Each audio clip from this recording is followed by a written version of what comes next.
Minister for Communications Richard Bruton has announced plans for new internet safety laws. The Online Safety Act will look to ensure that children are protected in the digital space. What we're doing here is making sure that there will be a code in place to require all companies to take reasonable steps to keep users safe, but we will also have a regulator with the appropriate powers to ensure that the highest standards are observed. Up until this point, social media giants have been self-regulated, meaning that content and comments that many would deem inappropriate have remained online, as they didn't breach the individual company's policies. Parents have a major fear about the safety of their children online. These are a set of protections being put in place to move away from the era of self-regulation and have reasonable protections in place. The new legislation will see a clampdown on serious cyberbullying, content that promotes self-harm or prolonged nutritional deprivation. It will also push online operators to draw up an online safety code outlining what they're doing to protect their users.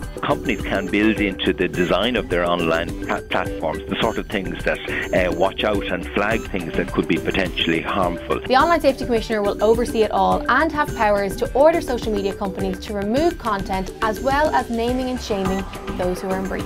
There will be fines and even potential prosecutions for those who fail to comply. Having an independent person with sufficient powers, that's really important to give ordinary people the confidence that it's not just relying on the companies and their own interests. This is something that's been long sought after and broadly welcomed by organisations such as the Children's Rights Alliance. We are very much in favour of it because I think to date the digital world and online world has really become a wild west where there has been no regulation or very poor regulation of big tech companies. I suppose we keep saying that it's very hard to get ahead of all these new developments technologically, but if you impose a duty on a big tech firm that actually your first duty is to think about the safety of the users, it's going to change how they do their business. We're expecting a 6-week consultation process before draft proposals are brought to Cabinet.